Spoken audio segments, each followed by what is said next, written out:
घोसी तहसील परिसर में सोमवार को भारतीय कम्युनिस्ट पार्टी के जिला सह सचिव शेख हिसामुद्दीन के नेतृत्व में दर्जनों कार्यकर्ताओं ने महामहिम राष्ट्रपति महामहिम राज्यपाल के नाम तहसीलदार सुभाष यादव को 9 सूत्री ज्ञापन सौंपा, जिसमें सरकार पर हमला बोलते हुए कहा कि केंद्र सरकार द्वारा भारत के अर्थव्यवस्था को खंडहर में तब्दील कर केंद्र एवं प्रदेश सरकार द्वारा संकट में फंसा देने के विरोध में पूरे देश में प्रतिशोध दर्ज कराया जा रहा है।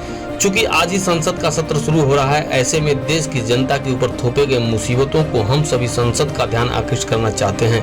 यद्यपि देश की अर्थव्यवस्था का पतन नोटबंदी से ही शुरू हो गया था, जीएसटी लगने के बाद पतन को और गति मिलती रही। सरकार की यही नीति रही तो और भी संकट गहराने की प्रबल संभावनाएं हो सकती है। अर्थव्यवस्था से पैदा हुए संकट से बड़े पैमाने पर छटनी, उद्योगबंदी, जबरिया सेवानिवृत्त, निजीकरण आदि के जरिए इसे और बढ़ाया जा रहा है। बेरोजगारी एवं गरीबी से पीड़ित तमाम लोग आत्महत्याएं कर रहे हैं। जनता की आर्थिक मजबूती से ही देश मजबूत होता है। केंद्रीय वित्त मंत्री देश की अर्थव्यवस्था को लेकर लगातार झूठे वादे कर रहे हैं। इस तरह सत्ता में बने रहने का कोई नैतिक अधिकार नहीं है। कोरोना को लेकर ये सरकार बिल्कुल फेल है। दवा के अभाव में लोग तड़प कर मर रहे हैं। निजी अस्पतालों में लूट का शिकार आम जनता हो रही है। प्रदेश में अपराधों का भरमार है। भ्रष्टाचार बेकाबू है। भारतीय कम्युनिस्ट पार्टी जीवन यापन के साधनों की उपलब्धता, समानता और न्याय के लिए देश एवं संविधान की रक्षा करने के लिए सदैव प्रतिबद्ध रहेगी। ज्ञापन सौंपने वालों में मुख्य रूप से विनोद कुमार राय, सदस्य राज्य कार्यकारिणी, गुफरान, अनीस अहमद, सुधाकर यादव, जमील अहमद, बदर आलम, एकराम जयराम यादव, शकील आदि मौजूद रहे। नाम शेख हिसामुद्दीन। आज कैसा ज्ञापन सौंपा?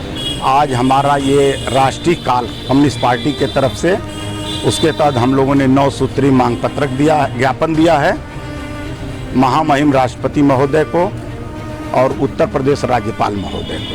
कितनी सूत्री है? हमारा 9 सूत्री मांग पत्र है। इसमें हमारी मांगे हैं कि अर्थव्यवस्था को बिल्कुल जर्जर हालत में कर दिया गया है। इसका मूल कारण, सबसे पहला कारण देश में नोटबंदी के कारण हमारी अर्थव्यवस्था तबाह हुई। उससे रही बात जीएसटी ने हमको बर्बाद किया, हमारी अर्थव्यवस्था को। उसके बाद जो कुछ भी बचा खुचा था, यह गलत तरीके से, सरकार की गलत नीतियों से, ये जो गलत तरीके से लॉकडाउन किया गया, इससे हमारी अर्थव्यवस्था बिल्कुल जर्जर हो गई। इस देश में कोरोना काल के संकट में खेती किसानी का बहुत बड़ा योगदान रहा है। किसानों के योगदान के बाद भी आज इस देश में किसान सबसे ज्यादा बदतर हाल में, परेशान हाल में है।